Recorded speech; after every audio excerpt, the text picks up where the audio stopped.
үү те. Тэгэхээр өнөөдөр бид нэр жолоочийн үүрэг гэж үздэгтэй адилхан явган зорчигч яг ямар үүрэгтэй байд юм бэ гэдгийг сурцгаая. За явган үний зам засвартай гэмтэлтэй ч юм уу эсвэл шугам метр засчих юм бол бид нэр яалтчгүй машин зам дээгүүр эсвэл хөвгөн дээгүүр явах шаардлага гардаг тийм. Тэр үед бид нэр ямар арга хэмжээ, ямар дүрмийг баримтлах ёстой вэ гэх юм бол за тухайн машин замын сүрж явна гэсэн үг. Урсгалыг сүрж явна. Тухайн чигийн дагуу биш, сүрж явна гэсэн үг. За яагаад чигийн дагуу явдаггүй вэ гэхээр бид нар чигийн дагуу явж байгаа юм бол бид нарыг араас ирээд мөрөгчөж магадгүй гэсэн үг. За ямар үед буюу хөгжлийн бэрхшээлтэй эсвэл мотоцикл, мопед, өндөр дууг хөтлж явж байгаа хүмүүс тухайн чигийн дагуу хөвөө эсвэл машины зам дээгүүр явна. За замын цагдааг болохоор жолооч явган зорчигч хоёулаа анхаарад замын цагдаагийнхаа удирдлагын дагуу явна гэсэн. Хэдий таны ногоон гэрэл ассан ч гэсэн замын цагдаа тэг таны гаргаж байгаа хүндлэг нэг ирж ингээд машин явуулаад ах юм бол та гарч болохгүй ахны. Замын цагдаагийнхаа удирдлагыг хараад гарах нэ. За хүүхдүүдийг болохоор зөвхөн явган үний зам дээгүүр явуулна. За явган үний зам дээгүүр явах боломжгүй байх юм бол хөвөөгөөр за хамгийн дээдэлтэй 2 игнээ болоод 2 игнээ болохтой ингээд хэдийн олон хүүхэд болно те 30-аас илүү хүүхэд болох ч юм уу те олон хүүхэд болох тусмаа урдталт нь нэг хойдолт нэг харгалзах хүнтэй заавал явах нэ. За энэ тэмдэг маань явган хүний гарц ойртож байгаа шүү гэсэн анхааруулах тэмдэг байна те. За тэгвэл аль болох явган зорчигч маань за тэмдэгтэй газраа эсвэл гэрэлтэй газраа гарах хэрэгтэй. За үнэхээр тэр гэрэл тэмдэг аль нь ойрын ингээд ойр орчимжийг харагдахгүй байх юм бол замын дагуу хоёр тишээ сайн харж агаад за машин ойртон ирж ивэл тухайн машинаа өнгөрүүлснийхаа дараа бид нэр шууд хөндлөн гарна гэсэн үг. Ямар нэгэн байдлаар диагноолдож гарахгүй.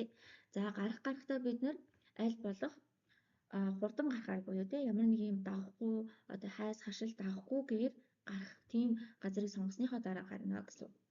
За одоо автобусны буудал. За зориултын автобусны буудал байвал мэдээж хэрэг зориуллынхаа автобусны буудлын хүлээлийн талбай дээр хүлээн. За хэрвээ тийм талбай байхгүй бол зорчих хэсгийн харшлагын гадна талд за мэдээж хэрэг хайс хашил байхгүй хэсэг дээр хүлээнэ. За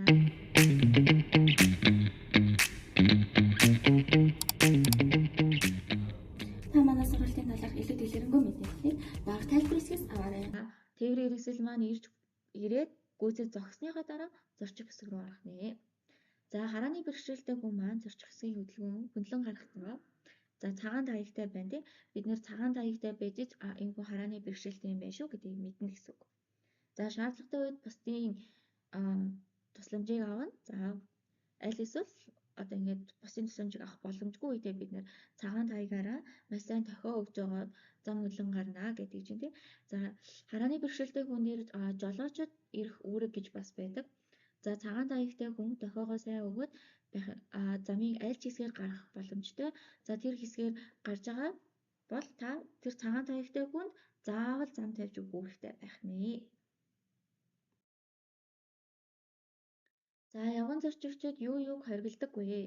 Мэдээж хэрэг үзэгдэх хүрээнд явган хүний гарцгүй хэсгээр эсвэл явган хүний гарамгүй хэсгээр зам хөндлөн гарахыг бол хоригдно. Үнэхээр шаардлагатай тохиолдолд бид нэр гарамгүй хэсгээр гарч болно гэж хэлсэнтэй. Тэгэнгүүт өөдөөс машин ирж байгааг харж байгаа. Харсаар байж ийж тэр тээврийн хэрэгслийн урдуур гинтгүү. За энийг ирэхээс өмнө амжаад гэлсгүйгээ гарчий гэж болохгүй байх нэ. За дээрэс нь явган зорчигч маань за зам хөндлөн гарч байхдаа аль эсвэл зорчих хэсгээр явж явах үедээ уцаар ярих. За ямар нэгэн байдлаар тоглоом тоглох. За чихэвчтэй байх тий.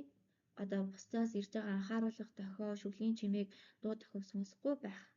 За анхаарал сарнисан ном сонин зэрэг зүйлийг уншиж явахыг бол хоригддаг байх нэ. За зорчих хэсэг дээр за ролик, скейтборд, за эсвэл зүгээр борд, за скутер гэх мэт иймэрхүү ижил төстэй биеийн тамир спорт тоглоомын зорилттой хэрэгслээр явахыг бол хоригдно.